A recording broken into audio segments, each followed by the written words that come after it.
I want you to imagine, just for a second, the sheer amount of friction involved in booking a high-end, remote international trip. Like, really picture the mechanics of it. Oh, it's a massive headache. Right. You are dealing with endless email threads across time zones. The underlying anxiety of sending this massive wire transfer to an overseas bank account you have, never even heard of. Just hoping it actually clears. Exactly. And then comes the physical toll. You step off a 15-hour flight into a chaotic foreign airport, dragging thousands of dollars of highly sensitive gear. Yeah, and you're already just completely drained. Totally. Yeah. Only to realize you now have to endure a grueling, bone-rattling, 5-hour road transfer deep into the wilderness. It is exhausting just thinking about the logistics. Well, that kind of arrival, it completely resets the baseline of a trip. You are starting from a deficit of energy. You basically need a vacation just to recover from the travel required to start the vacation. Which is the reality for so many adventure travelers. Yeah. But what if that entire archaic process was as seamless as booking a weekend Airbnb? That would be the dream. Right. What if, with a few clicks on a verified platform, you not only secured the trip, but when you landed, a private flight was already waiting on the tarmac to take you straight to your destination? That's a game changer. Welcome to the Deep Dive. Today, our mission is to unpack a massive disruption in a legacy industry, specifically the global hunting and safari world. Yeah, and we have a really fascinating stack of sources to go through today. We do. We're looking at strategic pitch decks, marketing blueprints, and system architecture docs for a platform called Huntnetwork. And the documents are remarkable, really, because they highlight this rare evolution in tech. We are looking at how Huntnetwork is transitioning from a purely digital marketplace into a physical infrastructure company. Right, through that Huntnetwork-Air integration. Exactly. It completely rewrites the relationship between an outfitter and their client. But, to really grasp the magnitude of a software platform suddenly acquiring an aviation wing, we have to establish the baseline. We need to look at the broken system it's trying to replace. The old world. Yeah, the old world outfitter business model. The sources paint a pretty bleak picture of it. I mean, the traditional model has been frozen in time for decades. Historically, outfitters have relied on this strategy the industry casually refers to as hope and pray marketing. Hope and pray. Yeah. If we look at the actual mechanics of that, an outfitter spends a small fortune flying from, say, South Africa to 1 or 2 major hunting expos a year in places like Texas or Germany. And it is not just a plane ticket. They are paying massive booth fees, shipping taxidermy mounts across the world for display, putting staff up in hotels. It's a huge capital output. All for just a 4-day window. Right. All to stand in a convention center, shake hundreds of hands, hand out these glossy brochures, and literally hope that those fleeting interactions translate into a full calendar. Which is wild. It is. It's essentially casting this giant fishing net with massive holes in it and just hoping a client happens to swim by during those specific 4 days. And once that expo season ends? The outfitter goes back to the bush, and their marketing goes completely dormant for the remaining 11 months of the year. Because they are relying on a static brochure website. Exactly. It might have, beautiful drone shots of the lodge and a list of species. Yeah. But it is fundamentally just a digital business card. It doesn't actually process anything. No, not at all. So, to use that fishing analogy, if the old model is a net with massive holes, Huntnetwork is stepping in with a spear gun equipped with thermal optics. That's a great way to put it. They are building a 365-day booking ecosystem designed to track exact buyer intent. Yeah, and the contrast in the underlying technology is just night and day. Instead of hoping for foot traffic, Huntnetwork replaces that static brochure with a centralized global hunting map. And they're implementing verified trust systems, right? Yes, which completely neutralizes the psychological hurdle of wire fraud for the buyer. Plus, they have live Google Calendar integration, so availability is real-time, and direct WhatsApp communication embedded right into the outfitter's profile. Which means the platform is capturing a hunter the exact moment they type Buffalo Hunt South Africa into a search bar. Exactly, funneling them directly to an available, verified outfitter. It elevates the entire industry from a scattered local directory to this premium global marketplace. But looking at the physical realities of this industry, I have to push back here for a second. Let's hear it. Software is incredibly efficient at matching supply and demand. Algorithms are great for discovery. But hunting, especially international safari hunting, is an intensely physical pursuit. Oh, absolutely. You cannot just download a Safari. Yeah. How does a digital marketplace actually solve the physical friction of getting a hunter, their luggage, and highly regulated gear safely across international borders and into the deep bush? Right, because a calendar integration does not move a rifle box. Exactly. And that is the exact hurdle where almost all digital-only travel platforms fail. They facilitate the transaction and then just wash their hands of the physical fulfillment. Good luck, basically. Pretty much. But what the system architecture documents for Hunt Network show is a direct bridge into the physical world. Software secures the booking, yes. But Huntnetwork-Air steps in to handle the high-stakes logistics of the international arrival. So they recognized that owning the digital funnel wasn't enough. They had to own the tarmac. Precisely. They established Huntnetwork-Air through an exclusive Southern African partnership with an existing operator, African Air Safaris. Okay, African Air Safari. Yeah, and this is critical to understand. This is not a side perk or like an affiliate link buried at the bottom of an email. This is a core integration built directly into the software. To transform standard hunting packages into these premium, seamless fly-in experiences. Exactly. Their internal rallying cry in these strategy documents sums it up perfectly. It's, you hunt the game, we hunt the clients, now we fly the journey. Now we fly the journey. Wow, it is a bold promise. Very bold. Walk us through the mechanics of that. What does this runway to rifle experience actually look like on the ground for you, the traveler, compared to the standard arrival? Okay, let's use OR Tambo International Airport in Johannesburg as the baseline, since it's a major hub. Sure. The standard arrival for an international hunter is a massive stress point. You land after 15 hours, you are exhausted. You then have to navigate complex customs queues. Which are never fun. No. And then deal with specialized police clearances for firearms, which often involves a ton of paperwork, like the SAPS 520 form. Oh, man. And you have to manage safety concerns regarding very valuable gear in a busy, unfamiliar public terminal. And once you finally clear that hurdle, you walk out into the arrivals hall, find a guy holding a piece of cardboard with your name on it, and strap in for a massive road trip. A road trip that often involves deteriorating infrastructure, heavy truck traffic, and takes hours just to reach the perimeter of the hunting area. Right, so how does the integration change that? Well, the Huntnetwork-Air integration completely bypasses that friction. The system provides a secure, seamless journey from the moment you land. Meaning you don't even go through the normal terminal. Exactly. You walk off your commercial flight and are met by a concierge who expedites your clearance.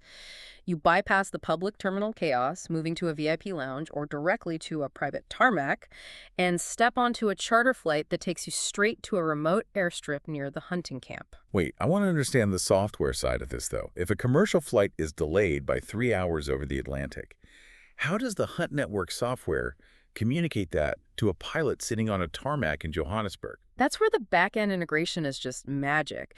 Because the air charter services is a core feature built directly into the Hunt Network Outfitter business growth system, it relies on an API. An API that syncs everything. Yes.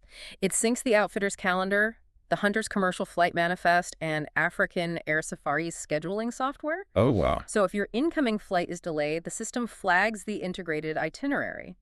The charter pilot is notified, the outfitter back at the lodge gets an automated WhatsApp update adjusting the arrival time, and the hunter isn't left panicking in the air about missing a connecting flight. That is the difference between a traditional travel agency and a true tech ecosystem. The software is managing the physical chaos in real time. And it does so entirely within the total booking funnel. The hunter is booking the hunt, paying the deposit, and securing the private charter in one single integrated journey, right from the outfitter's profile on the platform. Okay, so offering branded private flights is incredible for the outfitter's ego and brand. It creates an amazing experience for the traveler. Absolutely. But private aviation burns through cash like jet fuel. A lodge owner in the middle of the savannah does not have the capital, the licensing, or the desire to start an airline. So how are they actually offering this? This is perhaps the most brilliant mechanism in the entire blueprint. The outfitters do not take on a single ounce of aviation liability. Wait, really? None? None. African Air Safaris operates the flights, they own the planes, they manage the complex logistics, the pilot salaries, the mechanical maintenance, the insurance, all of it. So what's the outfitter's role in the aviation side then? Well, through this exclusive platform partnership, those flights can be white-labeled under the individual outfitter's own banner. Hold on, so if I'm running Joe Safaris, does the hunter literally see a plane marketed as my own private fleet. Essentially, yes. The marketing materials and the booking interface the client interacts with are fully integrated into your brand environment. When the client books on Hunt Network, they aren't pushed to some third-party airline site. They stay right on the profile. Yeah, they select Joe Safara's private fly-in. The psychological impact on the buyer is immense. They look at your profile and think, wow, this outfitter is so established, so secure, they have their own private aviation setup. That is wild. It instantly increases the perceived value, safety, and trust of the outfitter's brand. And the outfitter didn't have to buy a single plane. Not one. If we pull back for a second, this is a massive lesson in modern digital economics.